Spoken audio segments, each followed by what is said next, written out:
Alrighty, welcome to a bit of a random Friday night live stream. Bit of a mixed bag tonight. We're going to watch the back end of the AFLW game. It's just about to hit 3/4 time, and we will be a goal behind. So 24-30 with 1/4 to go. So hopefully we can come home with a win. But it was a good last few minutes there from the girls kicking a couple of goals. We'll do some Q&A. What else will we do? And we've got like a Kahoot quiz at the end, which we've not done before, so we'll have to see how that goes. I don't know how many people will be able to participate in the Kahoot quiz because I've only got the free version, so it might only be 10 that can actually log in, but hopefully a few more can actually play along and answer the questions in chat as well. So we'll just have to see what happens in that space, but yeah, it's something I'm looking to try and integrate into like the Monday night shows, probably, to have a bit of a quiz happening. I think that might be a cool little addition, just to get some more interaction and engagement with everybody, a bit of fun. And yeah, if we look to do that, then I'll definitely contemplate maybe upping the plan so more people can play. Maybe it can be, viewers against hosts and all that kind of other stuff. So I'm sure we can do a whole raft of different things in that space. But yeah, we'll have to see how we go. But hopefully everyone's doing well out there, even though it's footy season's winding down for one team and then only starting to ramp up for the women's. But 6 points down at 3/4 time, not too bad. Deary me.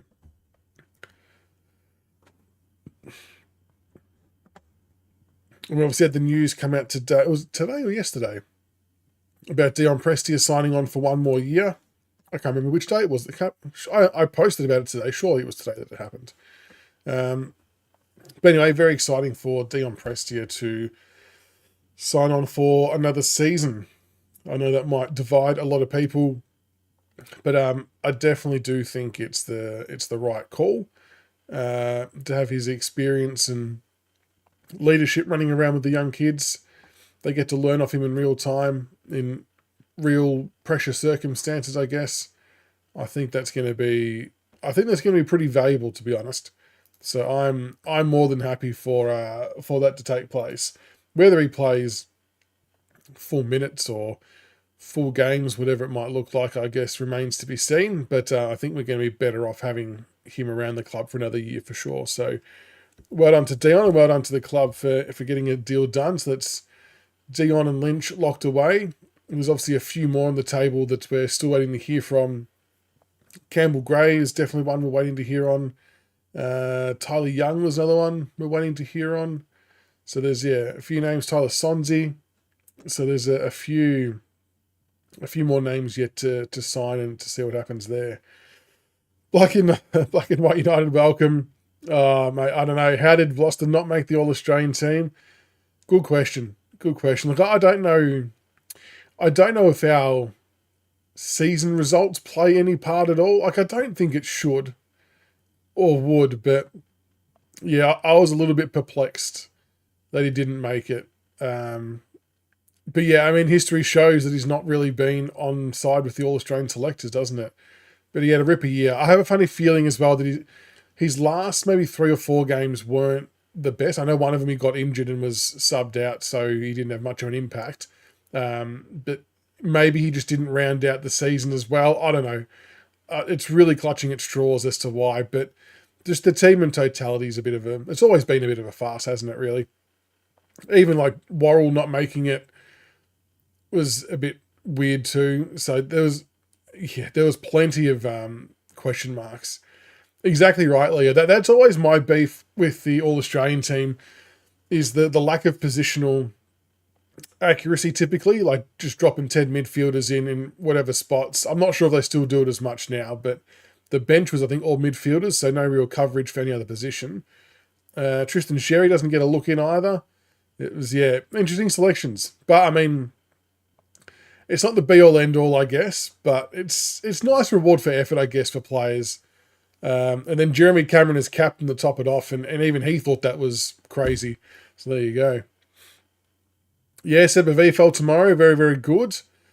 Very looking forward to that against Brisbane. Well, I can't be annoyed because it's my son's birthday party, but I won't be able to watch the game. Otherwise, I would have done a live watch along for the VFL final too. But hopefully they go well. Hopefully they go well. Got McKelty Lafau back, which is good. McKelty Lafau will be a very good addition after, 6 or 7 weeks off, whatever it might have been. So looking forward to seeing how that plays out. A little bit confused as to why Josh Gibcus isn't out there. I thought he might have been put straight back in after his last round in the AFL. And as I tweeted the club, it'd be cool to have an injury report update just to get a bit more of information on what's happening with Smiley and McAuliffe, Campbell Gravely's concussion, because those are the guys that are potentially lining up for the VFL in the next week or two if we win and progress. It would have been just nice to have a bit of an update on those boys to see where they're at. Because I guess that, a lot of us were probably expecting Smiley to line up for the VFL tomorrow, but wasn't to be. I've lost in Jamie Elliott. There's a few shafted, isn't there? Black and white, there's a few. Yeah, I think Worrell have Loston as well, widescreen. And look, honestly, maybe even Worrell ahead of Loston in a lot of ways, but yeah, it wasn't to be, was it? Hawk Team, how are you, mates? Bailey Smith play wing. Is that where they put Bailey Smith, was it? There we go. That's interesting. Yeah, Dutchy, that's another good point. Who goes in for surgeries and whatnot. Do clubs typically update on that? I'm not sure if they update on... I know they'll update on surgeries for players who go in, like what Lawler and Juddy Clark did sort of during season. I think it actually might be good to know what players are going in for cleanups and stuff, I guess. I don't know. Last quarter's just begun for the AFLW. Tigers are 1 goal behind, 3-6-24 to 4-6-30. We had a good last half to the quarter there. Monconti is doing typical Monconti things. I agree Jerry was robbed as well. Gordon's a good ruckman. I think from an impact on the game perspective, I think this year Sherry outdid Max Gawn. It's hard to argue Max Gawn because he's such a good ruckman as well. But yeah, I reckon Tristan Sherry should have had a bit of a look in as well.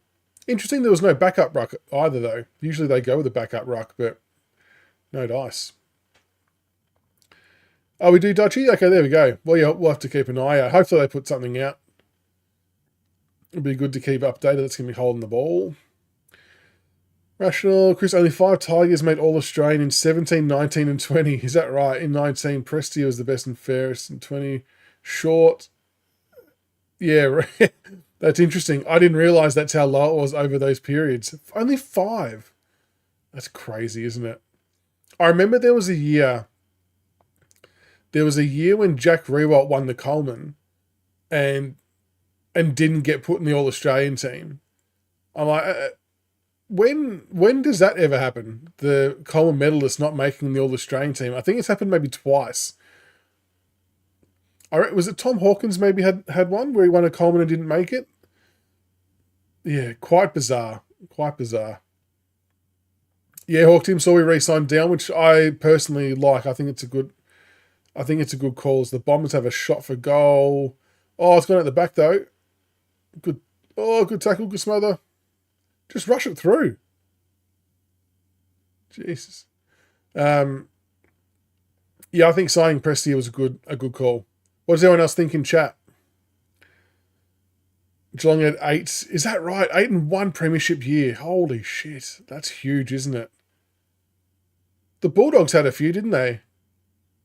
They had a few this year. Go. Come on.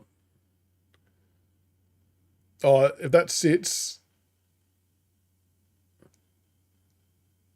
Oh, drop the ball. Oh, well done, Scott. Good work. Monconti. Oh, cheeky soccer. No good. Lynch missing in 2022 was odd. You'd love to know what all the criteria and stuff are. It's, yeah. And like, what about the captaincy side of things? I've always just thought that the captain of the All-Australian team should almost certainly be a club captain. Does that, I don't know, does it make sense for that to happen, or does it make sense to have someone else? It's, when the player that you've picked as captain doesn't even think that he should be captain, that it's a bit a bit questionable. You got to love Jeremy Cameron's sense of humour though, and just how raw he is, and just has a bit of a laugh. Oh, that was a bad mark, or bad drop mark. Sorry, good handball though. Oh, it could skid on. We've got 2-on-1. Oh, just misses. Jeez. We're pushing. As long as Dion's not guaranteed. Yeah, it's going to be interesting to see how that plays out, Dutchy. Without obviously knowing the contract details, I wouldn't be shocked if there was some clauses in there in regards to going on with coaching and stuff next year, or a developmental role or something like that. I reckon there'll be something like that, because it seems to be what Dion wants to get into, which is awesome. And that's why it's important to keep him on this year as well. Criteria is not to be in yellow and black, Paul. Very good. Very good.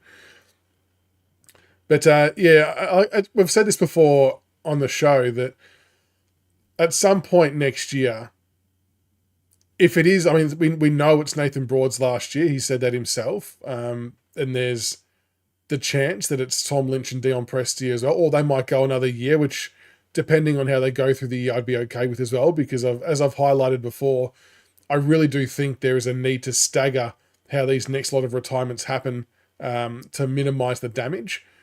But at some point in time, when all of those players come to that time, there does have to be a passing of the guard that probably needs to happen over the course of 6, 7, 8 weeks, maybe. Almost like an induction. It's be interesting to see what we do. But I backed the club in, and you hope that by older players like Dion signing on, that it means that they're buying into what's happening as well, and they want to be a part of and they want to be a part of it as well.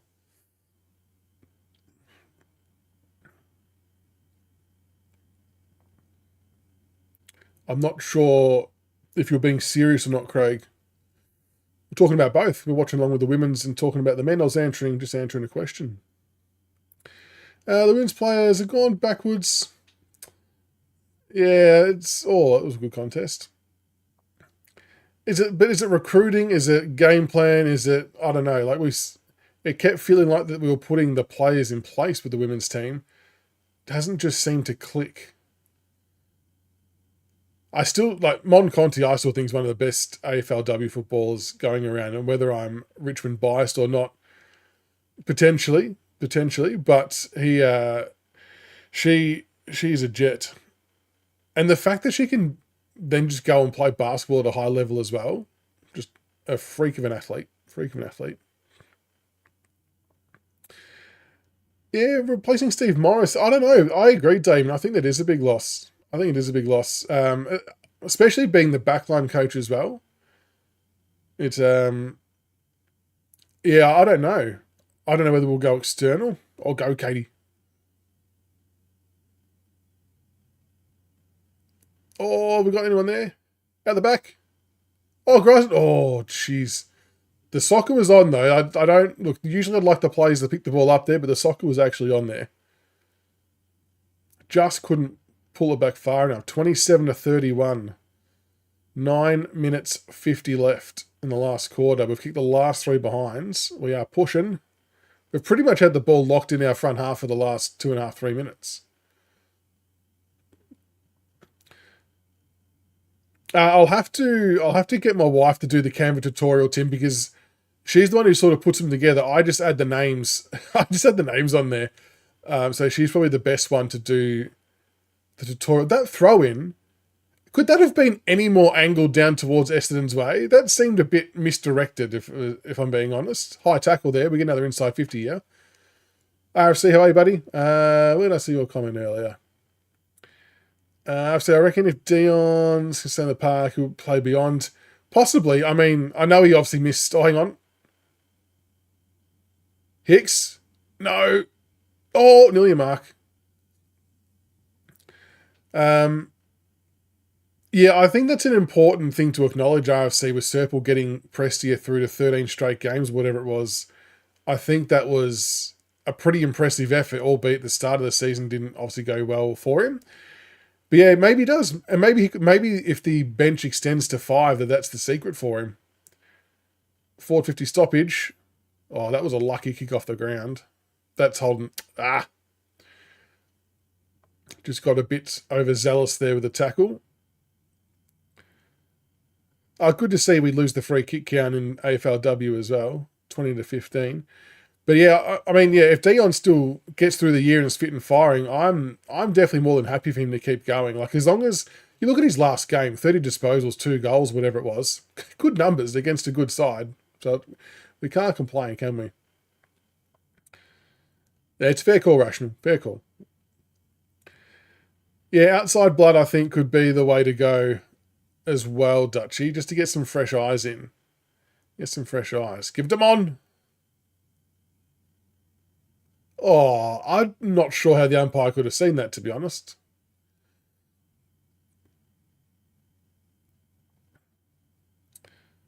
Not Richmond News, but we might be getting involved. What? But we might be getting involved in Kurnos. Recently visited Dean Cox's house in Sydney. There have been discussions. Wait, so what does that mean, Ash, for us? Campbell, McLean, and 2 firsts. Are you saying that we might get involved? So Rusty didn't look. I don't have an official answer on what happens with injured players who then get delisted, but there was a comment that did reply to it on. Oh no, easy mark inside 50 for the Bombers. That did mention that they believed that the players do get like treatment and looked after for the next, was it 12 to 18 months or something. So I do think Bow will get helped out and looked after on that front, which I thought might be the case with the Players Association and things like that. So that's good. Yeah, I did a React video to that interview, Rational Roman from SCN. I think it's posting tomorrow with, don't kick it. Ah, shit. We'll need 2 goals here now with 6 minutes to go. Needed to make the most of our opportunities in that last 2.5 to 3 minutes then. That will hurt that we didn't convert a goal.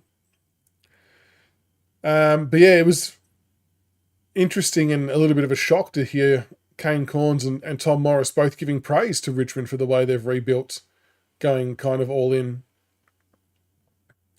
But it's like, yeah, we still won't know fully until a year or two how it turns out. Craig, with all due respect, if you look at the title of the stream, it's an AFLW watch-along. It's a Q&A plus a Kahoots quiz. So it's going to be a mixed bag, my friend. If you don't like it being a mixed bag, feel free just to go back and watch the AFLW. But it's a Q&A for all topics involved, as well as talking about the AFLW match that's on.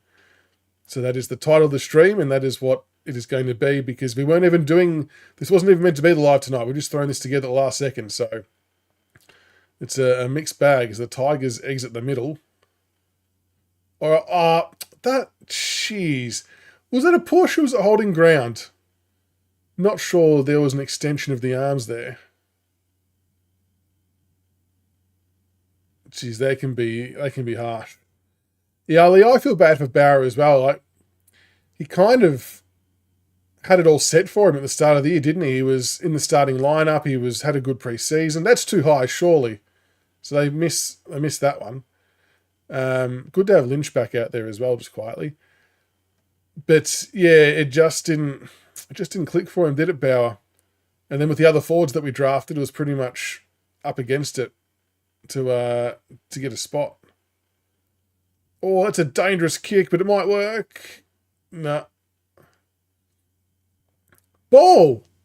How was that not holding the ball? Ran through one, and that's going to be too high. Of course. Absolute bullshit.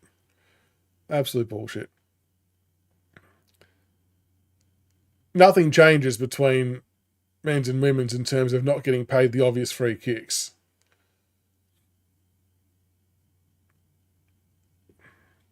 Andrew, will any of our players ask for a trade? I mean, the one that I think will be Jacob Blight.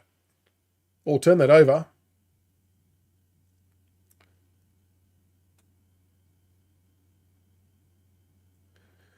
That's fine, Craig, but you have to understand that not everyone's going to want to talk about that because it's a Q&A as well. So converse with those who want to talk about the women's in the chat, but don't try and run the chat and direct it somewhere where it's not inclusive for everybody. Like I said, it's been branded as a Q&A one for a while, and the AFLW was on at the same time, so we thought we'd include it. So it's all inclusive. People will be happy to talk AFLW with you, and I'll be making commentary on it as well. But people are here for a wide range of reasons, and we have to respect what everyone wants to talk about, not just the one topic. It's not that type of show tonight. Maybe we do a specific AFLW watch along and content in the future for sure, but that's not what tonight is. So it's an all-encompassing show. Or nearly legged. Go. A weird fact about Bauer. What have you got, Hawk Tim? 3 minutes 25 left. We pretty much have to hit all-out attack here. We need a goal in the next, let's call it, 45 seconds.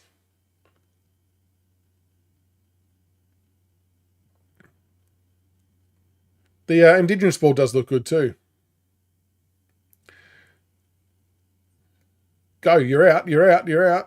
Inboard, inboard, inboard, inboard, inboard. Good kick. No one to kick to, though. Oh, she's dropped it. Oh. Last touch. Oh, no, there's someone there. Well, you must get to... Yeah, there'll still be other list changes for sure.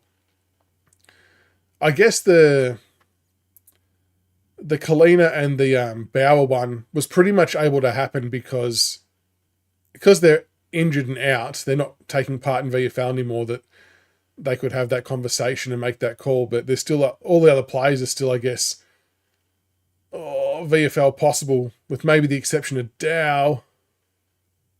That's going to be game over. Bombers have gone down and kicked another goal. That last kick inside 50 from Katie Brennan's had to hit a target then, or to grass. It just didn't help that hit the Bomber defender. The play to get it down there was actually not so bad, but we, similar to the men's team, just struggled with the 450 entry. A bit disappointing. If the baby Bombers rational, that would be good. That would be good. Yeah, AFC Bauer did definitely get injured at the worst time, didn't he? I mean, there's no right time, but if there's a worse time, then he picked it. 2 minutes 11 left. I mean, I really don't think there's enough time. You need more minutes than goals, don't you, typically? So we're not at that stage.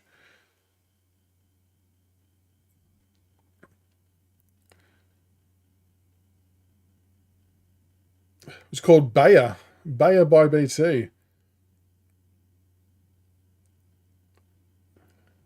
Good clearance from Conti.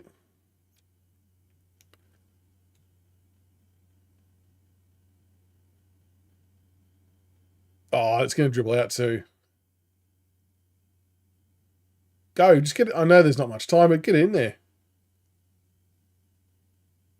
3-2. Oh, it's gone out the back though. Ah, Greaves slides it across. 3:10. Far out. It does get a bit dewy and wet up there though, doesn't it? Minute 35 left. Good mark.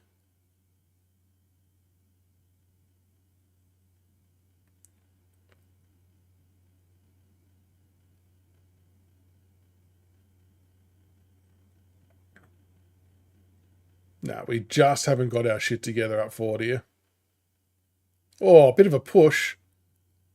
Jeez.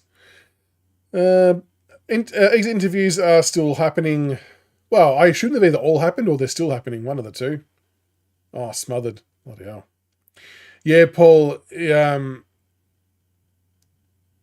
has to be deliberate out of bounds. Bauer did have a bit of a stinky attitude for the middle section of the season. I agree. It was, to me, it was very, very noticeable. Very noticeable. He had a bit of a stinky attitude midway through. He did improve it, though, in the last couple of games, to be fair. But I think the damage was sort of done then. Yeah, we've just butchered it up forward again, Damien, tonight. I reckon we've had as many opportunities, 13 scoring shots. Maybe those socket off the ground ones come back and bite on the arse a bit instead of picking it up and trying to convert. Oh, even Conti's kicking them straight in the air. She's found it. I don't know how she got that out then. Lynch. Missed everything. Yeah, Jake, I think we'll go all right tomorrow. It's obviously difficult playing on the road in finals, but we've got Lafau back. You get another full game from Hayes Brown and Samson Ryan and players like that. Jasper Olga in, Caleb Smith, Jacob Blight. So we've got some good AFL names back in there. That's why I was a bit surprised that we didn't put anyone else back in. Maybe if we get through this next week, we'll see a few more come back. But no, I'm excited about the game tomorrow for the VFL players. 10 seconds for the AFLW.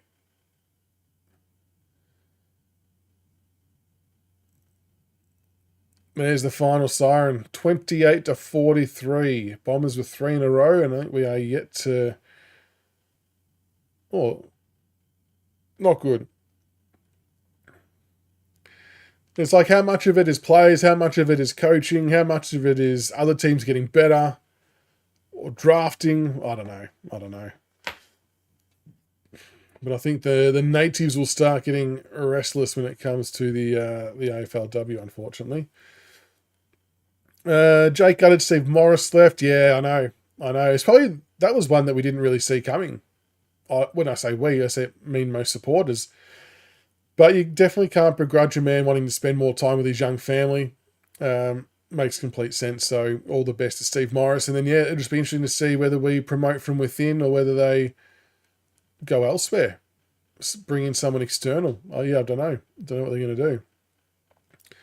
Yeah, mate. Oh, they had some good passages to play at the end there. But I think even in like other games where the conditions have been a bit more ideal, yeah, their skills haven't been up to scratch, have they? It was weird, like a couple of pre-seasons ago, they were looking really sharp. And then it's sort of fallen away, hasn't it? I'm not too sure. I would have thought we've added to the list in a more positive manner since then. So I don't know where it's gone wrong. Or like I said, whether it's other clubs who have improved as well. From Rational Roman, our Tiger Cubs are every bit as talented, if not more, than the baby Bombers. Bombers, yeah, okay. I mean, you'd love to see it. You'd love to see it, wouldn't you? It'd be something special. I hope not solo. An AFLW spoon wouldn't be good at all. Fingers crossed we can get our shit together shortly. RFC Centre McAuliffe and Gray back next week should we make it. Is that official? I haven't seen anything official. Well, Gray, I guess, concussion protocol would automatically mean he would. But I haven't seen anything on Kane McAuliffe for a little while.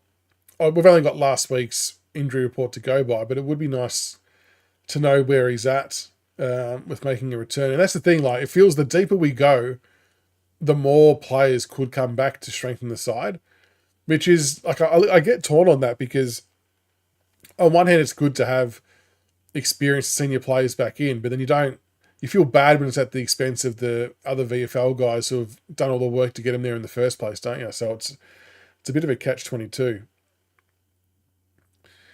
Last time we played Brisbane reserves up there, the Bauer kicked. Oh, is that right? After the siren, he had about 2 or 3 games we had after the siren goals, didn't he? He was like one of the more reliable kicks in the club, funnily enough. But yeah, it just hasn't worked out, unfortunately. Do we go after Troy Chaplin to replace Morrow, bring Chappie back? Adams worked with him previously at the D's. What role is Chappie doing at Melbourne currently? I mean, just because he was, and like, yeah, the same thing applies for Chris Newman. Just because he was a defender when he played, they can venture outside that area. Like Chaplin's been retired for long enough that his positional days on the park have pretty much next to no relevance, I suppose. But it would be interesting if he was a defensive coach or if he's a different type of line coach. Sean Grigg, yeah, what roles Grigg got these days?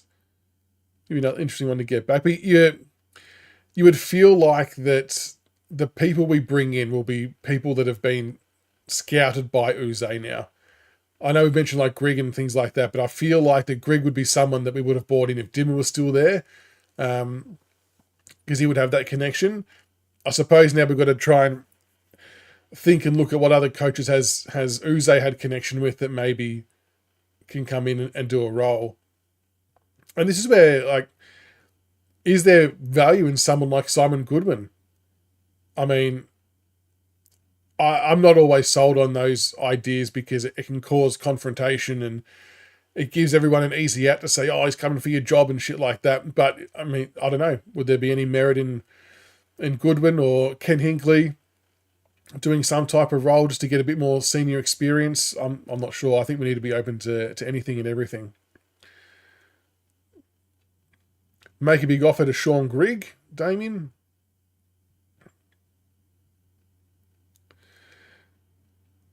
Yeah, I suppose Damien Crombie, I think a lot of teams get sucked in to try and play the perfect brand of football. Sometimes you've got to just realise what your actual strengths are. And if it's not the perfect game, then so be it. If it's chaos ball, so be it. And then you've got to adapt to conditions as well, like the greasy conditions up there. Sometimes you just got to just get it forward at all costs and not try and be too fancy with it. Just play the territory game, I think, is sometimes the best they should do. No news, Jacob, on Smiley. I mean, obviously he wasn't picked for VFL, but yeah, I did sort of fire a tweet off to the club asking if there was any chance of a small injury report update just to see where Smiley and a few others were at. Because it would be good to know. It'd be good to know what's happening there, because it did sound like from when was at the club on Friday with Uze that it did sound like that Smiley would be a good chance if he was up for passing all the fitness tests, but obviously mustn't have got past whatever the testing was. So with the quad injury, so hopefully we can get him back on track soon. Maybe if we get through this week, we might see him next week, but it would be good to hear some type of update from the club for sure. Widescreen, do you think we could take a risk on Elijah Hollins? Feel like he has the talent, but unsure if the group is old enough to take it on. It's a really tricky one, isn't it? My initial gut reaction is no, with the no dickhead policy that clubs tend to have. I mean, he's still got a year to run. He's super talented, and the fact that Carlton are prepared to get rid of him after the players they've already had leave or want to leave kind of says enough about that situation, I think. Yeah, I don't think we're currently in a spot where we could take something like that on. I don't think it would be wise, but we'll have. Yeah, he'll find a home. He'll find a home, no doubt. I just don't think it's the right one for us. If Grigg comes back, then the Dusty prank call lives on. Cam Bruce played football with Uze, both coached at Hawthorn, and he's currently the midfield coach at Brisbane. Not a bad shout, Damien. They're the types of ones I reckon we should think about. That's a good call. Players who either played with Uze or coached with Uze that are now at other clubs, they might be the ones that he will sought after, I dare say, to bring across. That's a good shout. I like it. Bad apple, says Paul with Hollins. Yeah, I don't think we have made the right call. Well, I don't even think we've made a call on Smiley, to be honest, RFC. I think they're most definitely still open to him playing, but we just hasn't passed the fitness test. Exactly right, Tandrew. And we were saying that just before. Our work inside 50 was shocking tonight, wasn't it? They just weren't able to hit targets, weren't able to convert when they had to. Like, we had it pinned in our front half for about 4 minutes at one stage and didn't kick a goal. So not good. They've got to clean that part of the game up. Yeah, exactly right with Hollands. If the Blues want him gone, it's probably steer clear. Oh, Samuel Smiley's Harvey Langford from Timu. Oh, there's a bit to play out there still. Fair play to Harvey Langford. He's had a really good year, hasn't he? It's funny when you look back at all the draft talk for last year. All the conversation about Harvey Langford was that he's not going to be any good because of his lack of speed. That was the biggest concern or criticism of him. But he's put together a really good year for Melbourne. He's been really solid. Fits into their midfield mix quite well. And yeah, I think if you're a D supporter, you'd have to be pretty rapt with what you saw from him this year. It's not Vlosten being chased, not Vlosten. Well, not that I'm aware of. It's Vlosten. It's not the player that. Vlosten's not the player that we were reacting to when Grock mentioned it on the show. So it was Tyler Young. So Grock has posted that publicly. So I haven't done him dirty there. He's actually posted it in various places. So it was he had heard that Collingwood had asked questions of Tyler Young's manager and that he was open to listen to conversations. So it doesn't sound like it's gone any further than that at this stage. And I don't blame Collingwood for expressing interest in Tyler Young, to be honest, after the year that he's had since coming back into the side, and given maybe some needs that the Pies have. And obviously Craig McRae would have some knowledge in a relationship with him as well. So it kind of ticks all the boxes from a making sense perspective. But I don't know if it's progressed any further than just them wanting to have a chat. But look, if he was, Leo, I want to keep him. I mean, he's out of contract, so that scares me a little bit. But I think that Young and Miller have locked down those defensive spots really well, and I think that it then gives Bolter the ability to float and play other roles, which can be handy. Then he can go back as well when needed. We've still got Gibcus to fit in. So, I mean, my preference would be to absolutely keep Tyler Young, and his skills have improved as well. Like, we've got two key defenders who can hit targets by foot now, which is good. I don't know. Let's play the hypothetical. What would he be worth? Let's say, hypothetically speaking, that he was courted by Collingwood or Brisbane, whoever, doesn't matter who it was. What does everyone think is a fair and reasonable trade if Tyler Young were to be courted by another team? I think, I know you'd want to see, it won't be a first rounder. Let's just put that out there straight away. It won't be a first rounder. As much as we'd all love that, of course. But I think a third rounder would be offensive. So I feel like it would have to be a second rounder, but I don't know how high or low you'd want it to be. And even if that's worth it for us in this type of draft and next year's draft, like, I don't know much about next year's draft yet, but my initial preference is to keep him. I'm keen to hear what you all think would be something of an offer you would accept.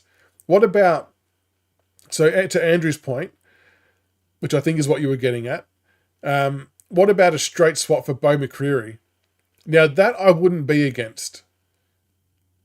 McCreary does add a bit of pace. He adds a lot of defensive pressure. I think he had 15 tackles in one game like sometime this year.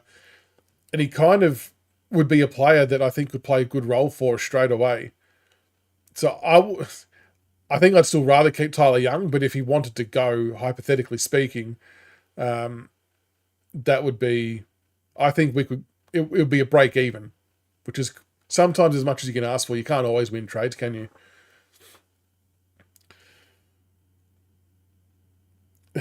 Damien, Lawson's not being chased by the All Australian select. Yeah, very good. I like that, Damien. Well done.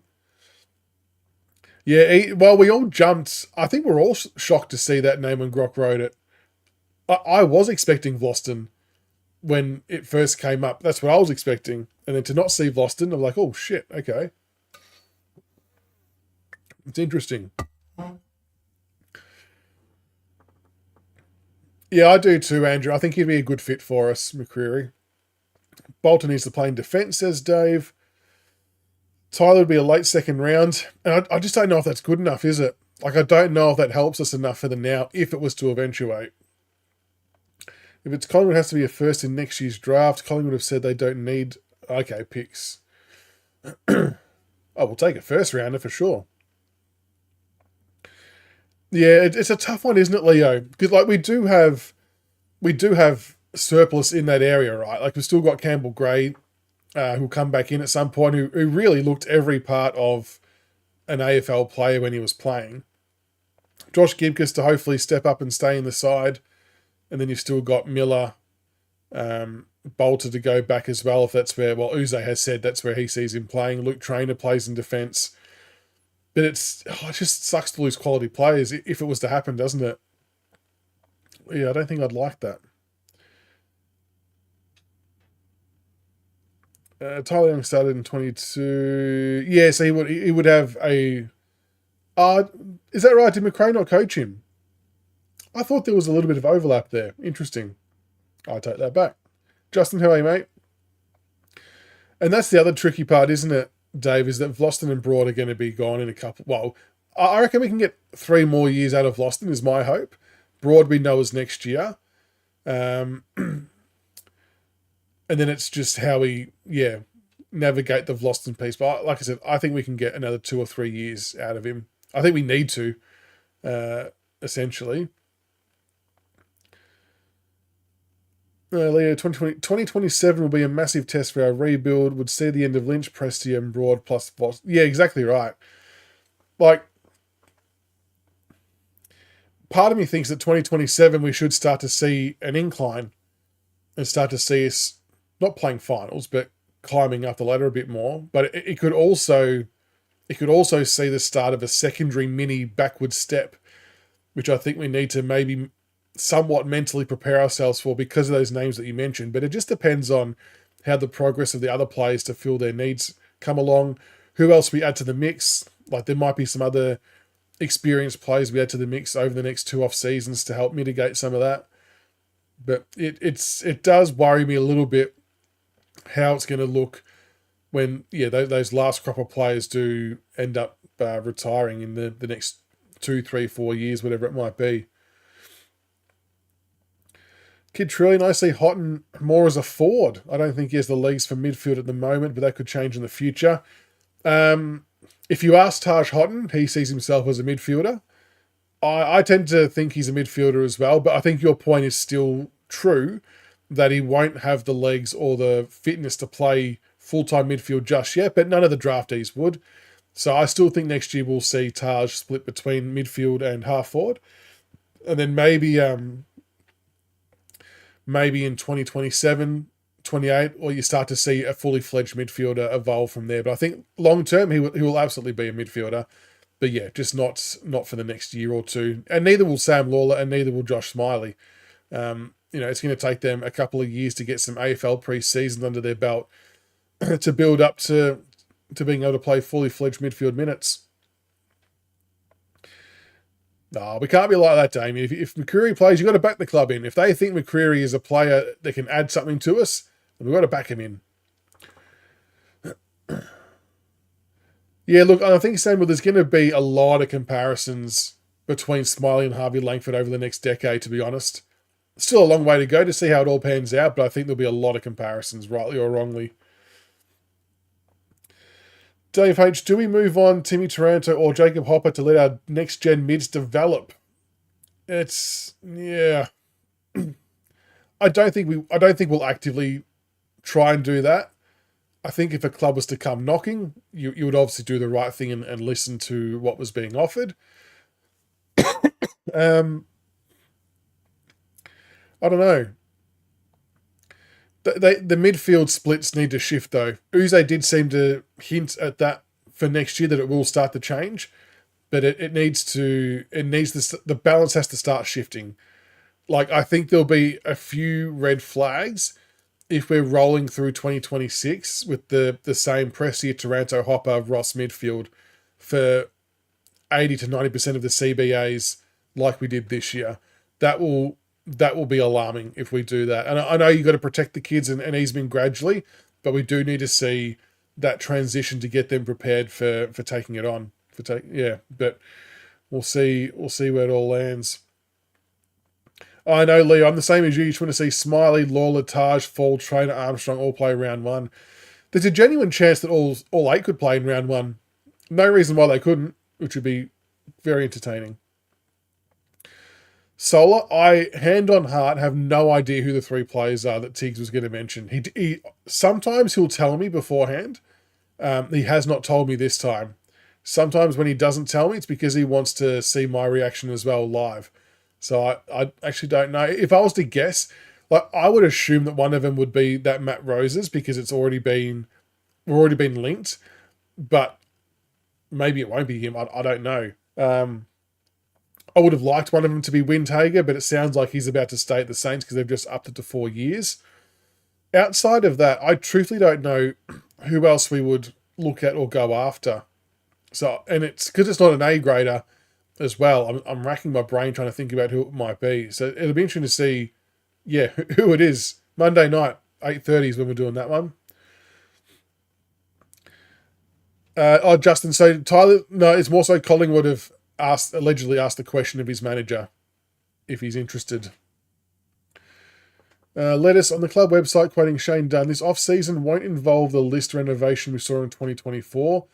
The trade period isn't expected to result in big-name exits. Well, yeah, okay, that's good. I mean, I guess it's not the plan, but I suppose as a footy club, you can never say never, I guess, can you? But I think they do want to try and stabilise. And again, you've got to be mindful about the amount of games of experience we've just lost. We don't want to do that again. Grill and Dersman would be handy. Yeah, I haven't really made my mind up on Dersman yet. I'll have to watch a bit more footage of him, I think. Is it true the Dogs are going after Vloster? Not too sure, Steeler. That's the first I've heard of it. I mean, honestly, I wouldn't blame any club for asking the question of Nick Vlosten, but no, I haven't heard anything in that space. Rational Roman, Chris, I'm not worried what will happen in a few years. The talent we have brought in will more than cover them. We have a precarious lot. Be positive. Hopefully, I mean, there is still a little bit of worry there for me, only because we don't know how the talent's going to come on. Like, we think we can project what they'll all be like, but until it sort of all plays out, we'll have to wait and see, I guess. But I do back the club in with what we do this year, next year, and so on and so forth to stabilise the whole lot. Well, we'll do a poll because a few people have started to put Dersman's name in chat. So we'll go just pretty straightforward. Should we draft Dersma with pick 3 or 4? Now, I don't want to see people shit-canning Dersma because of his surname. I'm not a fan of that whatsoever. If you don't think the kid's going to make it, or you don't like the look of him because of his footballing stuff, fair play. But we can't be pooing on a potential draftee just because of the surname. So just keep that in mind. But should we draft Dersma as the first poll question? If North, Jacob, I mean, look, I can't see Sheasel leaving North Melbourne. But I mean, we can hope that their rebuild keeps falling. That would be nice. Samuel says, Kaltumi reports West Coast have locked in CDT and Dersma.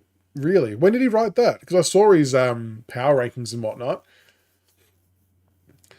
CDT is still... I don't know. I'm not sold.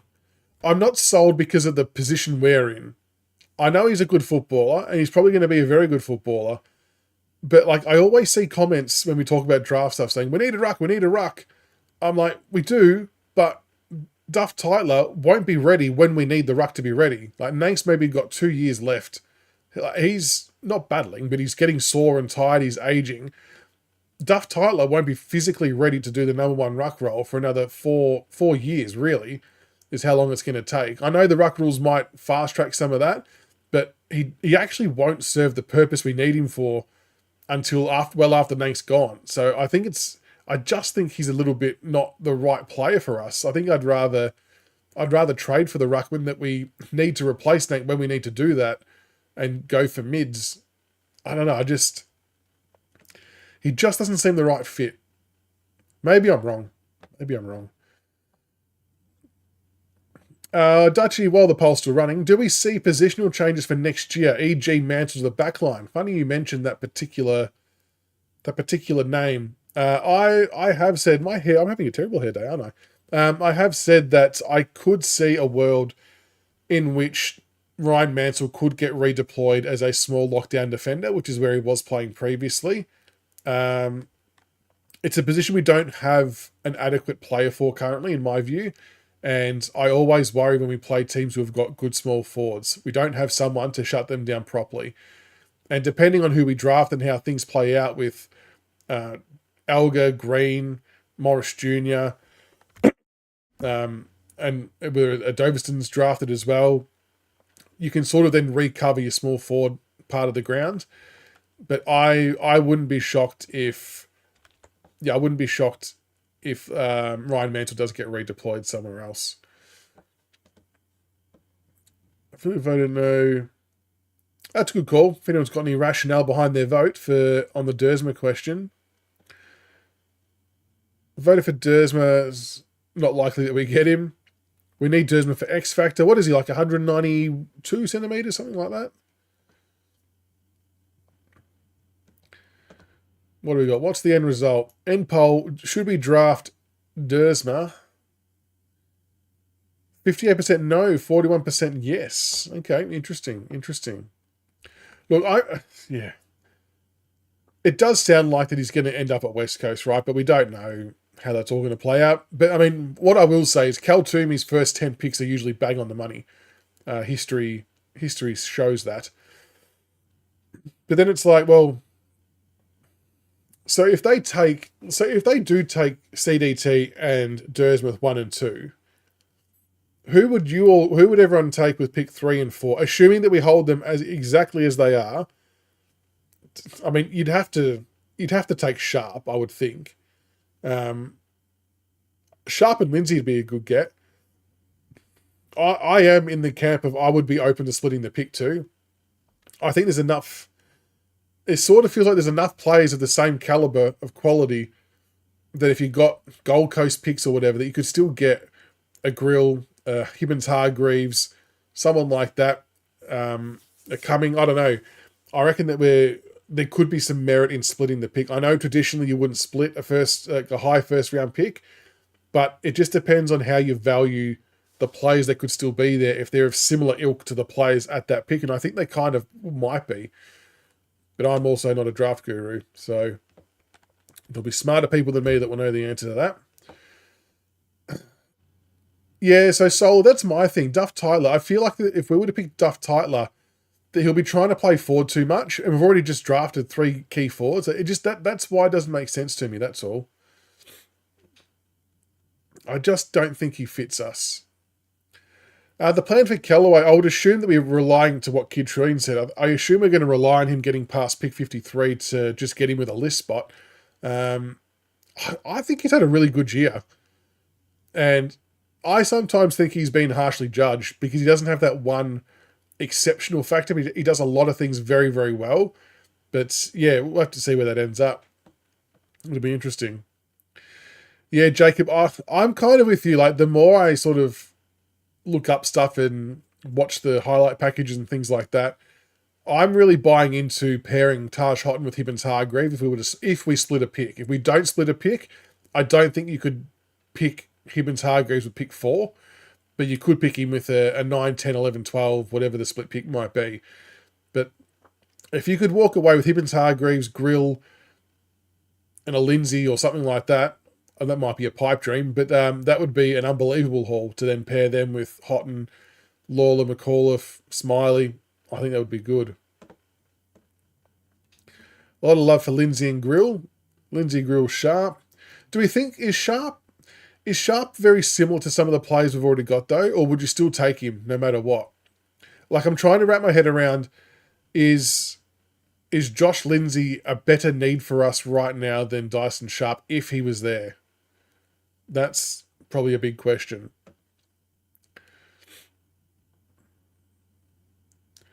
Leo, you reckon Dursman will be at the Eagles? Could be anything. Moves like Bont. He does look good in a lot of videos. Well, Justin, that's the other thing as well. If the Eagles get Starcevic, they're applying to have that not negate their pick 2, which is extraordinary. And I won't be surprised if the AFL grant it, because this whole getting pick 2 is kind of like going around the fact they want a priority pick. You watch, if they get Starcevic, which should cancel out pick 2, you watch them apply and be successful in keeping pick 2. Okay, so Samuel Sharp is too much like Lawler. Yeah, and that's been my thinking as well. And it's not a knock on Sharp. He's a great player and will be a wonderful player. It's just more so the needs and what we've already got. I just don't think it aligns. I don't think he's the right player for us at the moment, which hurts me because I love watching him play. I just don't think that, he would suit. I think if we were to pick up Sharp, we might have the same concerns we've got now, but just further down the track with the speed of the midfield. What's the point of splitting the pick unless there's specific targets lower down? That's true, and this is what I mean. I think there will be some targets that we can get at the split pick that are the same type of quality that will be there at pick 4, 5, 6, whatever it is that we have. But that's what they've got to weigh up, I suppose. There's tremendous value if we can do that and still get the players we want. And Lindsay is a halfback, agreed, Kid Trillion, but that's good because Shorty's going to finish up soon too, and you've got a laser kicker in Lindsay and you've got Sam Banks, but then hopefully as the years get on, you might see Lindsay transform into a midfielder. He has done some wing work as well in recent times as well, but I'm okay with him being a halfback because the way we play slingshotting from halfback, having someone who can actually take those risky kicks into the middle of the ground, switch the play, things like that, that's actually going to be super beneficial to us. Super beneficial. And I know traditionally you wouldn't spend a high pick on a halfback, but I think he's the best kick in the draft. And if I was to go and read all comments from all different social platforms after every week of our games, I could bet any money in the world that most of the comments are about our lack of skill. And Josh Lindsay helps correct that, and I think that should be of highest importance. So that's my rationale behind it, that we all complain about how shit our skills are not hitting targets, so let's draft the kid who can hit the targets. I don't care if he's a halfback, if he's a half forward, if he can hit targets, draft him, because that's what we need.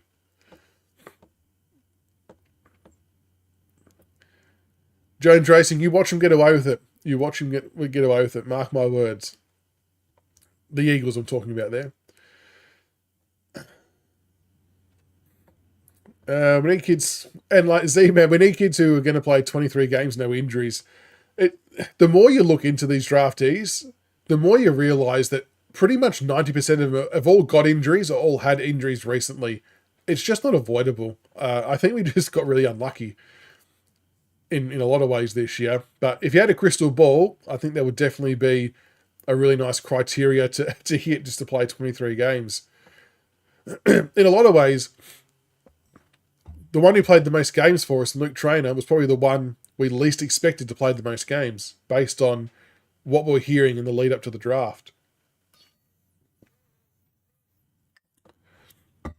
There seems to be some mixed reviews on Josh Lindsay. So, we'll run it a poll. That's what the poll feature is for. Oh, also I can spell. There we go. Josh Lindsay, should we draft him? Yes or no in the polls? Oh. Back spasm. Or Leo wouldn't be against splitting picks with one going into next year. Andrew wants Lockie Doverston, our version of Nick Watson, the wizard. Yeah, I'm sure he's climbing up some draft boards, isn't he? How high would you be prepared to take Lockie Doverston as a small forward? Solar Lindsay out of the half-back with his elite kicking would be so good.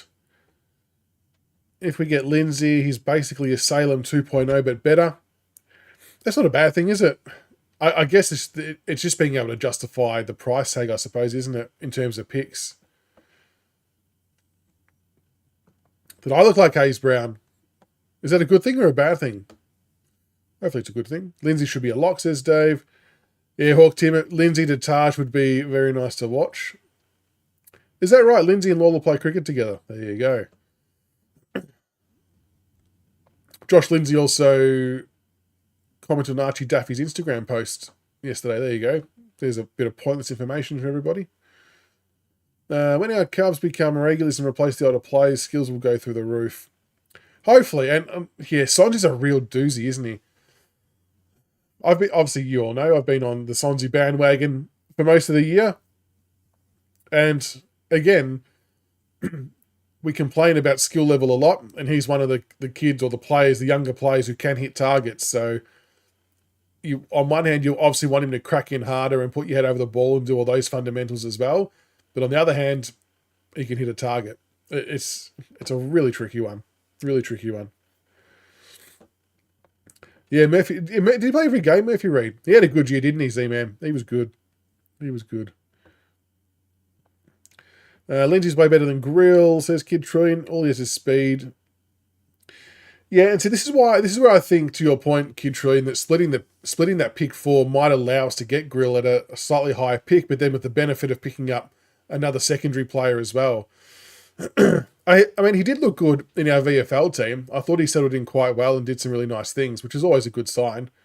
But yeah, it's like, is he worth the pick 4 again compared to some other players? I don't know. Next year's draft's way stronger. We might need some extra capital for next year's draft, wouldn't we? Dale, I would split our pick 4 personally. I would use pick 3 on Josh Lindsay would be my preference. And I would split pick 4. Who's going to give Lindsay the ball? Let's see, you can have the big man in, Miller and Young, who've got some good foot skills. They can lace up Josh Lindsay, and then he can take it from there. How good was that goal, Dave, from Surioli last night? That was an absolute monster. He was just launching torps the whole time, wasn't he? He was taking the absolute piss. It was really good to see him back out there playing. Lid still looked like he could go okay. He interestingly used his left foot for every kick. So I don't know whether he was deliberately just holding back to not look like he was trying too hard, or whether he had an issue with the right peg. But he was using the left a lot. But I enjoyed it. I liked watching the game last night. Andrew Adam, Grill could become Zach Butters. Oof, pretty tough for a small guy. Wouldn't that be something? Having a Zach Butters type player. Samuel, you're annoyed that we missed out on Travalia last year, although you genuinely believe that Lindsay is a better version of Travalia. Hopefully. Yeah, there's a lot of hype on Travalia, wasn't there? I think Lindsay does use the ball better than him, though. I agree with you. Trade with North again with pick 4? You want a double death ride, Jacob? That will give me a chance to redeem my my graphic work and fit it all in correctly. That would be nice, actually. We need a tagger. I mean, I'm not against Jack Ross doing that. I thought Jack Ross did that really well and can actually win the ball offensively as well. I think there's definitely some merit in doing that, but we just didn't. It's really hard because, as Uze mentioned in the presser, that you either chuck someone like that in there to tag, and then you're taking away midfield minutes from Houghton and whoever else, or you let the young kids play midfield. So you got to kind of just find that balance.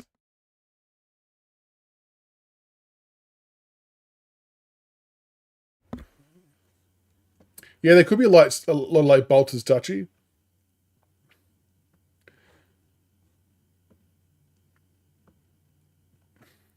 That's a good story, Solar. So Solar's dad once put a bet on Nick Daffy to win the Brownlow medal. Saw him at a nightclub in Mount Gambier, and Daffy told him, mate, I won't get close. You'd attract on someone else, you idiot. Very good. Are we still getting Callaway? I mean, I haven't heard anything officially either way. I mean, you would think so, but nothing's ever a certainty, is it? Final result of the polls, Josh Lindsay, should we draft him? 89% yes, 10% no. 10% no. We will do Kahoot soon. We will do Kahoot soon for sure. It's a 15-question quiz, all Richmond related. So we've got all those questions to come.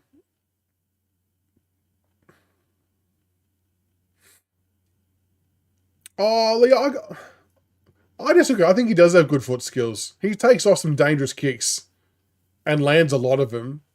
He just needs some more confidence to back himself, which is, I suppose, been the story of his career, to get more confidence. Harvey Langford looked unhappy. Did he? Oh, I didn't notice that. We need to get Harry Scott. I know it's going to be... he could be another one that gets away. Again, it's because I don't know if we have the draft capital to be able to get him. Like, we only have the picks we have at the moment. Where would Harry Scott fit in? I'm not too sure. Is it a mid-season pick? Is it a rookie? I don't know. But he's had a really good month. Maybe even longer. 6 weeks is a really good 6 weeks of football. It is, no, I'm not going to say Hawk Tim. I might have said too much. I'm not going to say. No news the updates. I haven't got any trade updates at all. That's Tig's domain. I'm not across that stuff. He hasn't told me the names either. Do I like rum and coke? A long time ago, I didn't mind like a Bundy and Coke. I know Bundy can be a bit of a weird one for people. Either you love it or you hate it. So my dad would sometimes, he hardly ever drinks, but sometimes he would have Southern Comfort and Coke. And so naturally I would try that as well. And that's not so bad.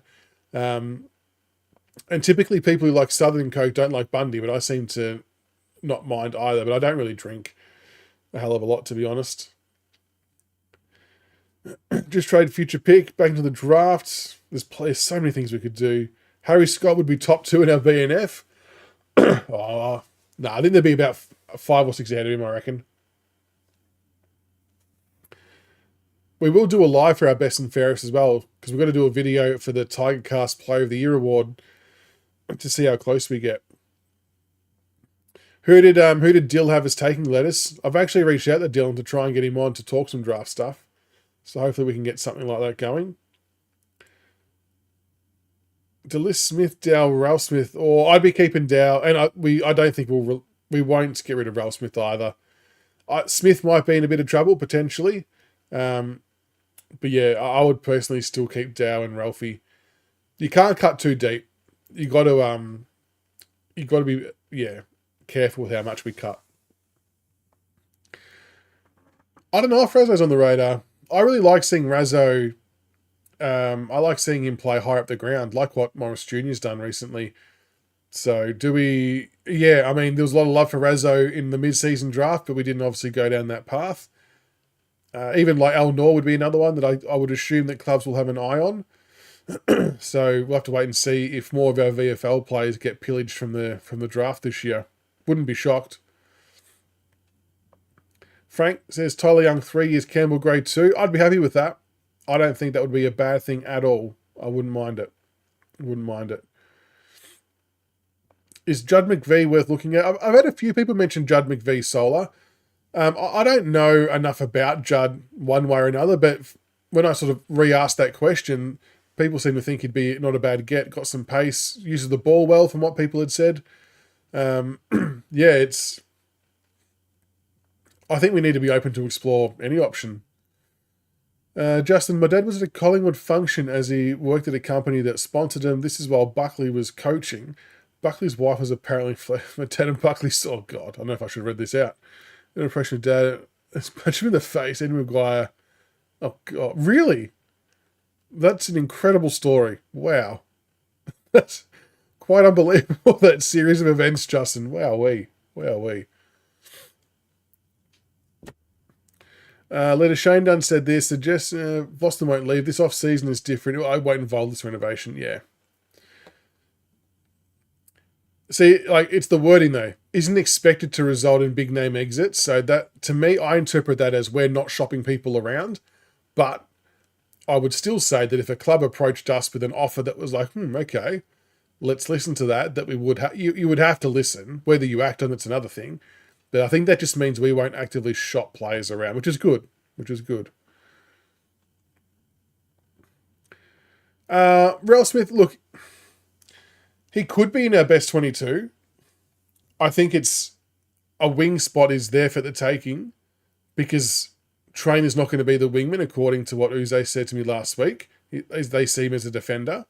So I still think there's a wing spot available. And I think Hugo could be a really good winger. He's got pace, marking not so bad. It's just all about the skill and decision making, like always. But I think we've got to still give him an extended run at it and see how it fits for us. Widescreen, what's my opinion on the academy father-son rule in general? Take out the benefit we could get from next year. The benefit's pretty cool though, isn't it, that we might get? Look, if the AFL go down the path of a blanket lockout for the whole first round, or even the top 10 or 15 picks, I do think that's really heavy-handed. I think the easiest solution, and maybe it's not so easy in actual reality, but in my mind, it should be as simple as take away the discounts, make clubs have to use the high picks to get the high-end talent, and not let them use picks in the 30s and 40s and go into deficit. The first thing I would remove is the deficit bullshit. I hate that. Either you have the points that year or you don't. End of story. But yeah, I would have thought they would have done a bit more of a phased approach than go heavy-handed. But having said that, if they do go heavy-handed like that and they block out the top 10 or 15, we are going to be in the box seat to get a really good player if we get a top 2 or 3 pick next year in Dougie Cochran or Cody Walker, which would be good. Sam Flanders, that's another good call, Frank. Again, I think we have to be open-minded to all of that. Like, if you look at Sam Flanders' numbers before Noble and Rioli arrived, he was shooting lights out every week, consistently. And then for whatever reason, Dimmer doesn't see him as doing that role, or he views Noble and Rioli as doing it better. And I think we could utilise him really well, I think.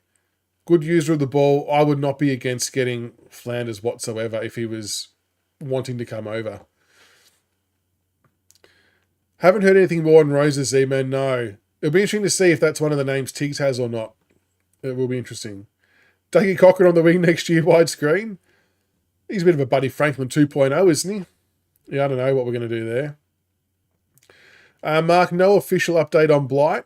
He's obviously playing tomorrow in the VFL, which is good. But the gut feel is that he's going to be gone. There's just not a lot adding up to suggest he's staying. So I think he could be gone. Whether it's the list or trade, I don't know. I mean, if someone was to trade, they wouldn't have to, I guess, because he's out of contract. But yeah, I'm not too sure where he'll end up. Aaron, have we discussed selling a home game interstate to pay for Putton Road reno? We haven't yet, but we can. I'm all for it. Whether it's Tasmania, whether it's Sydney, whatever. I think I know people sort of refer back to the Cairns days, and we obviously botched quite a few games in that stint. That did hurt us in terms of where we were finishing on the ladder. At this moment in time with our football, we're not going to hurt ourselves from playing finals because it's a 1-year thing. It's just for 2026. And we've got the reno to pay for because Shane Dunn said as early as the other day that it's still not fully paid for the second. Was it the second stage? I think it was. So to me, it's a smart business thing to do just for 1 year, as long as it's worth your while money-wise. Like, you don't want to do it and not benefit from it financially, but the club's smart enough to make sure that ticks all the boxes. So, yeah, I'm okay with it. I think it makes sense because otherwise, the reality is if we don't do things like that, then members will somehow be paying for the excess stuff in some capacity to push it along. Is how I would interpret it playing out. So, no, I'm all for it. I'm okay. I think if I had a preference, I'd say Tasmania, but Whatever it is, it is. Callaway he could play in the wing. It's hard because Callaway doesn't have that raw, explosive pace. Like, he gets in and out of traffic really well and extracts it really well. But in terms of pace, someone like Hugo would obviously is one of the fastest guys at the club. But yeah, it's Callaway could. Flanders is a mid. Well, because Flanders could play anywhere for us. He could play midfield. I mean, I don't think we'd need him at half-back. Or maybe we could. He could play half-forward. He could do heaps of stuff. I'd like him there too, Sam. I like him there too. Wellesley, man, you'd love us to still be in the ring for Butters, wouldn't you? He's the other interesting one, isn't he? Like, I know it was mentioned a little while ago that Butters' manager had said that he's playing at Port next year. But managers are managers, right? So until he sets foot on the park or we get through the trade period, nothing's happened, then you believe it. It's another very good way to drive up price too. But if Butters did want to come home and we were of interest, then I would throw a hat in the ring for sure. Sam Flanders would be a good fit. Yep. If Gold Coast want to trade up and we want to split pick 4 for Gold Coast for pick 12 plus Flanders. Yeah, there's so many options in there, Solar. So many options. And that's right, Ross. If we sell a game, it'll be our Marvel game, not the MCG game.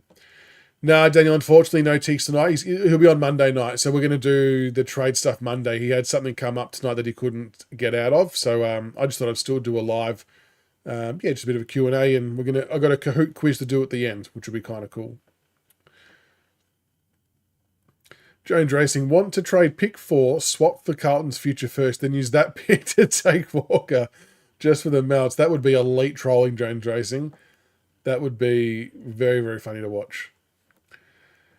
Damien, if Flanders ended up at Richmond, I would personally use him as a midfielder.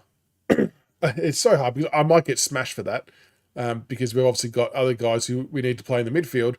But he would be an upgrade on a number of players, I think, in that spot. But I wouldn't be against even if we redeployed Jaden Short somewhere, and Flanders and Banks could run at half-back. Flanders could run half-forward and swap with Tim Taranto. There's a few. I just think he could play multiple positions for us and play them well. So I'd be all for it. There was someone else before asking about St Kilda. I reckon all the power to them. I've got no idea where they're getting all the money from, but the fact they're able to throw so many names out there to try and get them across. On one hand, it probably feels like a desperate Hail Mary attempt. Maybe it is in some way. But they've got De Koning. They might be getting, I think it was Lekalia, I think they're trying to get as well. They obviously re-signed Naz. Windhager is about to re-sign, hopefully, for them. Although I wouldn't mind him as well. Who else have they signed? They're meant to be getting Liam Ryan. There's a few other names. But yeah, good on them for having a dip. So fair play. What else we got? Oh, hey, Jed. Well, the Carlton Death Ride would be nice, Jones Racing, wouldn't it?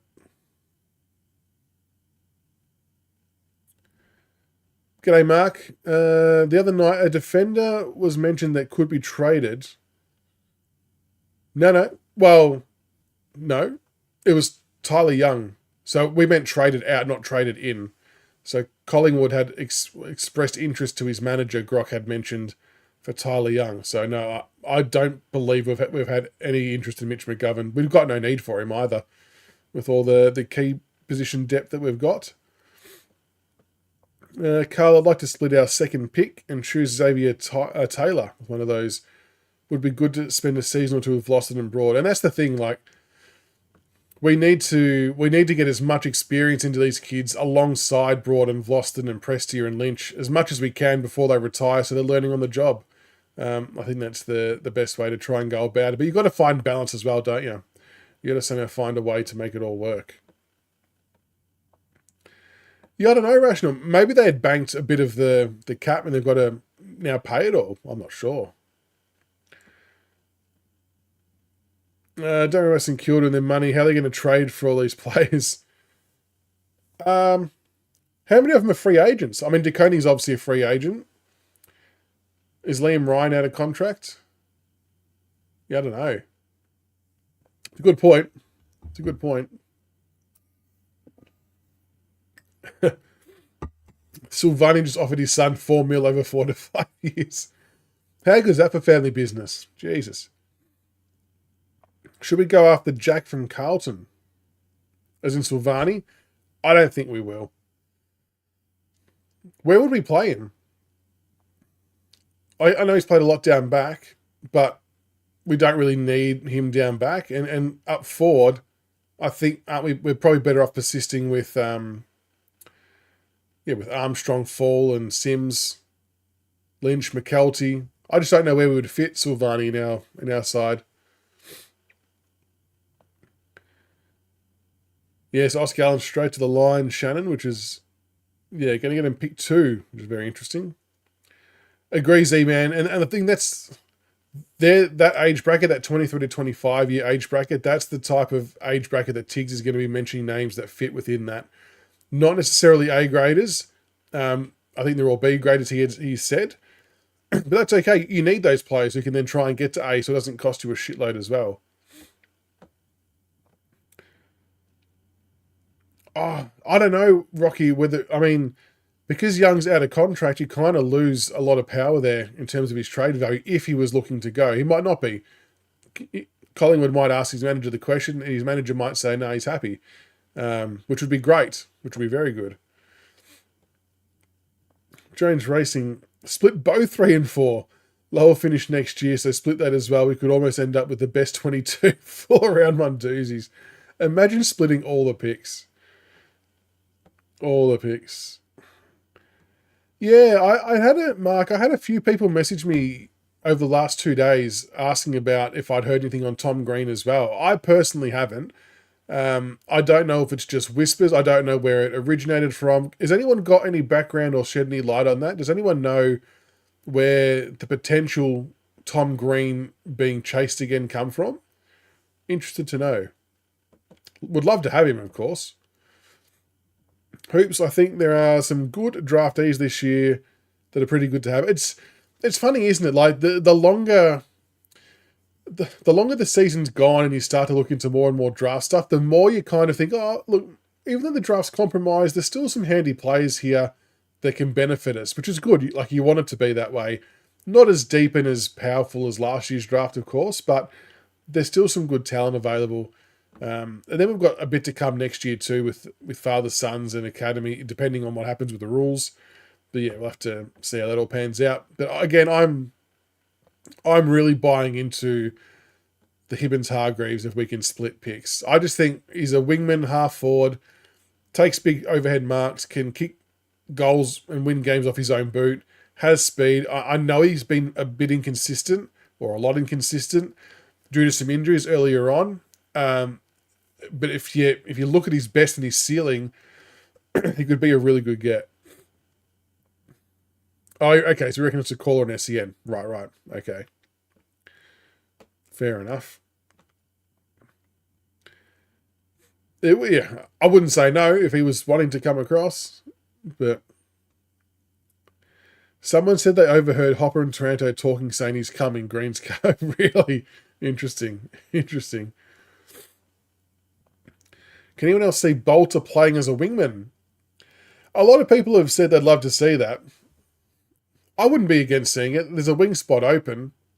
I think that we just need to somehow land on Bolter's best position, but yeah, I don't know if we'll get there anytime soon. All right, we're going to try the Kahoot quiz. Now, I want to give full disclosure. This is my first time trying to run a quiz on Kahoot. Usually, when I've done quizzes before, it's been on Twitch using, what was the thing called? Quick Kit or Quiz Kit, which was a Steam product. So I've not used Kahoot before, so I don't know how this will fully work.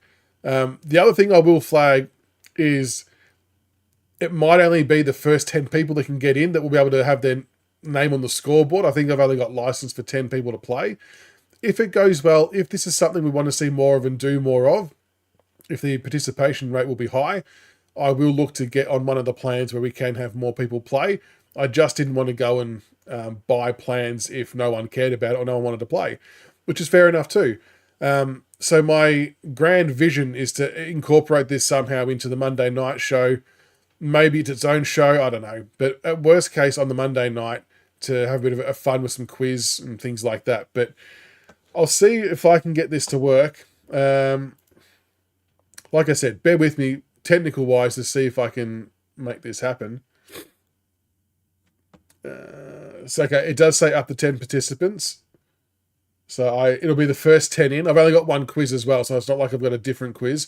But you can still put your answers in the chat. If you don't make it into the first 10, still put your questions in. So if you've got Kahoot, feel free to get the app ready or on the website or on your phone, whatever it might be. And I'll post the pin.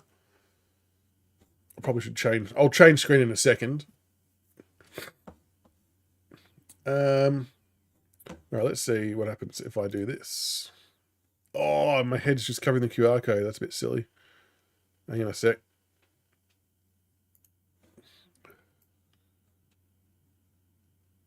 What if I go down here? There you go. So there's a QR code on the screen. Ignore my desktop. Or you can enter the game pin. See if you can enter to do the Richmond quiz. Oh, Jacob's in. So, like I said, the first 10 to get in will be able to play. If there's an appetite to do this, we'll do it more and more. Yeah, we'll see how we go. Oh, it's filling up. LeBron James, welcome, LeBron. Hope you're doing well. Yeah, grill. The spelling is confusing as. If Rhett Bartlett's in, there's no way I'm playing. Jed's in. KT. 8 players are in. So again, if you don't make it into the top 10 to play, apologies they haven't got the larger plan to start with, but still chuck your answers in chat because I want to see how many people get involved and if this is something we should do more of in the future. 2 more spots. If you've got Kahoots, feel free. Oh, someone dropped out. Leo's back. I just dribbled a drink on myself. Actually, I'm going to move this because I think that the questions will come up and you won't be able to see them. I might even shrink my head. Oh. Okay, so it says participant limit reach. All right, we'll see what happens. We'll start. Okay. Tigercast quiz. Quiz number 1. So you got 20 seconds to answer the question. Who had the most score involvements in 2025? So this rewards speed and accuracy. Speed and accuracy. You got 20 seconds. Don't be cheats either. If you got the answer, feel free to type your answers in chat as well. If you're not in the final numbers, feel free to type it in. Jack Ross had the most score involvements for 2025. 2 people got that correct. There you go. A lot of people went Seth Campbell. Leo was the fastest and accurate, 907 points. Who averaged the most contested possessions per game in 2025? Most contested possessions. The one thing I noticed is a lot of similar names popping up. Tim Taranto did average the most contested possessions. Jacob Hopper, I think, was very, very close, though. They were tight. I actually thought that Dan Curvis might have gotten a bit of love or gotten a lot closer. Oh, LeBron James is just killing it at the moment. Question number 3. Who gave away the most free kicks in 2025? Who gave away the most free kicks? We had a few of those, haven't we? Giving away free kicks. Toby Nankervis gave away the most free kicks. I knew Tom Lynch would get some love. I thought Ryan Mansell might have drawn a few more votes, but no, that Nank has given away the most, unfortunately, for us. But I will say, though, even though Nankervis has given away the most free kicks, I would have to say I don't think it's been at the detriment of the team or at the level that we saw in the first year he took over captaincy. I really think he's reined it in a bit. There was no silly 50s. I think he's had a really good disciplined year. He's just a hard ass who just smashes people, which is good too. Mulga taking the lead. Jeddah up there too. It's close. It's close. This is the thing. It can change real quick. Who took the most marks on a lead in 2025? Most marks on a lead. Oh, there you go. That's me stuffing around with images to see what works. Who took the most marks on a lead in 2025? Oh, I knew you were all going to go for John T. Ryan Mansell took the most marks on a lead in 2025, would you believe? Whilst good for Ryan Mansell, I think it's also a bit of an indictment on the other forwards. That is unquestionably a part of our game that we need to get better at for 2026. I think we'd all agree. Next year, when we do the same thing again, want to see Jonty Fall, Harry Armstrong, Tom Lynch way at the top there. Mulgo's got a 3 streak with 3 answers in a row. Who had the most Ford 50 ground balls gets in 2025? The most Ford 50 ground ball gets. Gee, I'm getting smaller and smaller here in my head. That's okay. It's not about me. The most ground ball gets in the Ford 50 for 2025. Seth Campbell did have the most ground ball gets. Again, another one of the stats that we want to see ramping right up next year in 2026. Oh, KT's the highest climber, up 3 places. Mulga leading the way still. Jeddah second, LeBron third. Question 6. Who has the most 1%ers for 2025? The most 1%ers for 2025. Is 20 seconds okay time length, or should it be shorter? Keen to hear people's thoughts on that. Because it does reward speed and accuracy. Ben Miller did have the most 1%ers for 2025. 5 people correct. Well played. Mulga on fire. Jacob creeping up. Shorter. Okay, so next time we'll reduce the time. Or we'll consider it. I don't actually... Truth, I didn't even check what other options there were. Maybe 20 is the minimum. I'm not sure. Question 7. Who had the best disposal efficiency for Richmond in 2025? The best disposal efficiency. All defenders, which is interesting. Ben Miller did have the highest disposal efficiency. Tyler Young was very, very close, though. Not far behind, and that's a really good thing to have our 2 big key backs kicking the ball as well as they are. It was probably like a real highlight for us to show how far they've come and developed with their skill set. Or is it tightening up a little bit? Would love to see Banks up there. Who had the most inside 50s in 2025 for Richmond? Most inside 50s. Seth Campbell, Jacob Hopper, Jack Ross, Tim Taranto. Miller the Goat, agreed, Justin. It's actually been an extraordinary transformation of skill, honestly. And same for Tyler Young. Most inside 50s for 2025 was Jack Ross. So a lot of people were onto that one. Jack Ross, the most inside 50s. Yeah, Hopper and Taranto weren't too far behind, I don't think. But it was interesting that Rossi was up there. Oh, it is tightening up. LeBron's catching him. Andrew with a 3 streak. Oh, wait, no. 3 participants have reached an answer streak 3. Question 9. Who averaged the most marks per game in 2025? Vlosten, Miller, Short, or Broad? Who averaged the most marks per game in 2025? Again, a very defensive-centric, which makes sense, I guess, with how we play. Jaden Short actually averaged the most marks per game in 2025. I thought it was going to be Nick Vlosten, but average per game, it was actually Jaden Short. So there you go. One person got that correct. Which I'm guessing was Jacob. Well played. Probably helps he played less games. Who had the most clangers in 2025? Most clangers. Taranto, Trainer, Camden McIntosh, or Hopper? It's not a stat we want to celebrate, but I thought it was one to add in for the quiz, the most clangers. Tim Taranto got a bit of love there, but Jacob Hopper. Jacob Hopper had the most clangers and no one picked him. There we go. No one got that one correct.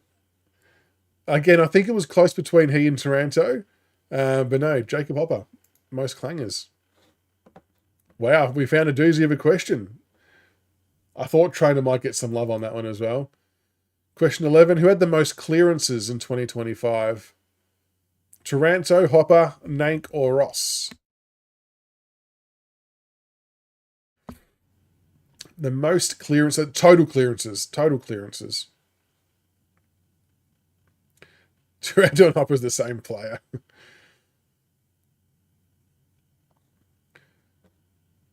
Jacob Hopper did have the most clearances for 2025. Gee, 7 people. Nice. Let's it's going to be interesting to see where that one lands next year too. Like, you'd love to see a bloody Taj Houghton or a Seth Campbell. Like, the numbers suggest that if Houghton and Campbell CBAs increase, that I think they should win that number quite comfortably if they would have the similar amount of time. But we'll have to wait and see what transpires there. LeBron back up to the top, getting very close. Anything can happen. Question 12. Who had the highest average player rating for Richmond in 2025? Jones Racing will be all over this. Who had the highest average player rating for Richmond in 2025? Tim Taranto, Nankervis, Jacob Hopper, or Nick Vlaston? No, it was Nankervis. Nank had the highest average player rating. Next time I should actually keep the stats up with me so I can tell you what the answers were. I was just doing it during the day. Oh, there you go. I knew Jones Racing would be across that. Yeah, Toby Nankervis had the highest rating.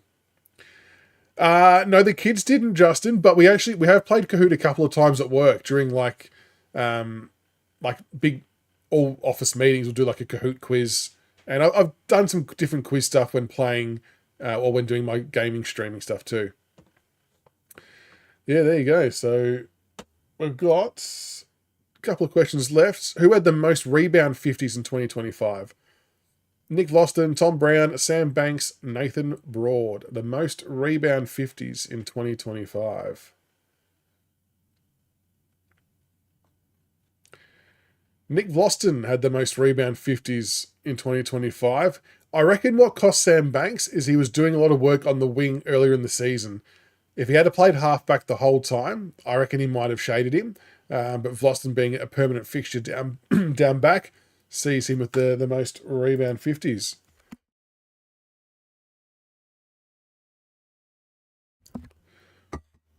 Oh, Leo's on fire. Has the highest answer streak of 3. Jeez, it's getting close. Who received the most freeze for in 2025? Toby Nankervis, Luke Trainer, Jacob Hopper, or Nick Vlaston? Who received the most freeze for in 2025? Nick Vlaston actually received the most freeze. Toby Nankervis got the most, though, didn't he? Yeah, vote-wise. Nankervis. I can see why people would think he would get a few, but no, Nick Vlaston. Nick Vlaston get the most free kicks for. Quiz Khalifa. That's a good username. I know, Vlaston definitely robbed. Last question. Which player had 100% shot at goal accuracy in 2025? Which player had 100% shot at goal accuracy? Jasper Elgar, Liam Fawcett, Jaden Short, or Sammy Lawler?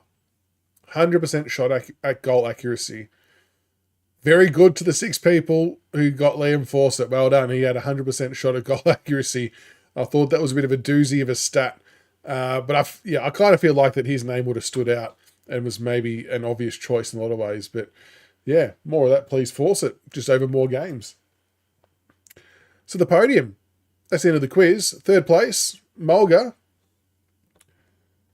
2nd place, Leo. And the winner for the first Tigercast quiz, I should have had the audio on, shouldn't I? LeBron James has got taken home the gold medal. Well done, LeBron James. And then runners up, we had Jacob and Quiz Khalifa rounding out a top 5.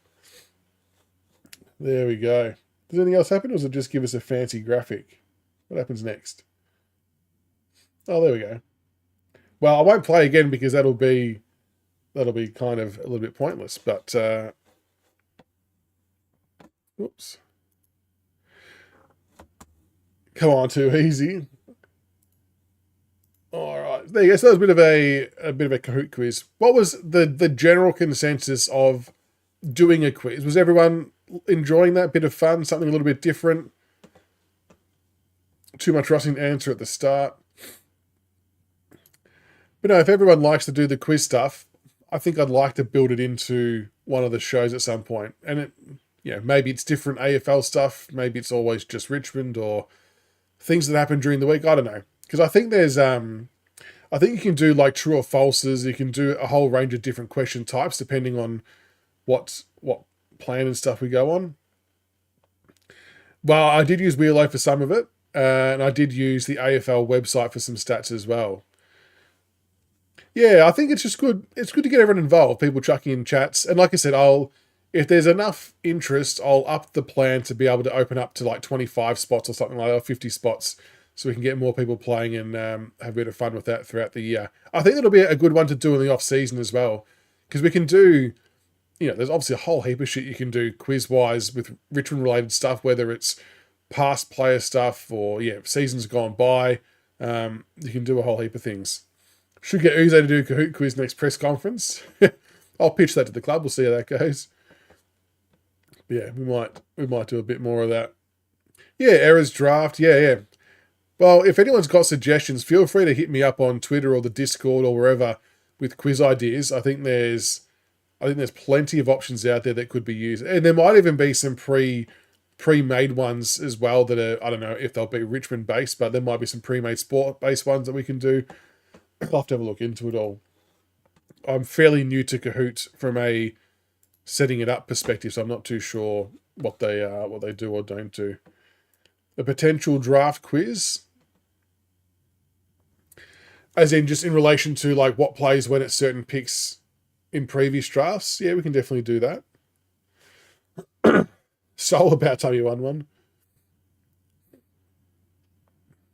June, I'm not sure. Not sure who. I mean, I assume the AFL and partners and sponsors. I don't know. I need a bookie.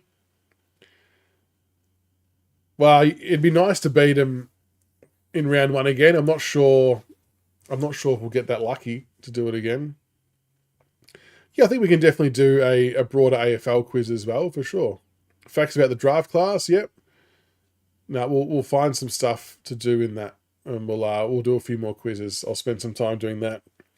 Yeah, I might actually hit Red up and see if he wants to get involved with some doozy questions. He would have some ripper questions, wouldn't he? He'd be very good. But that might be about it for tonight. Like I said, Monday night we'll be back on with Tig. So he said he'll be back on Monday to reveal the 3 names and I think give a bit of a season rundown as well with how he thought the season went. So we'll do that. Or Jed, past players, multiple choice. That's a good point. We can do that, Jed. That's a good shout. Yeah, we might do that. Plenty of things. I'll see what other question types they got as well, which might open up a few more options too. But yeah, Monday night we'll be back with Tiggs to get the trade stuff and his season review.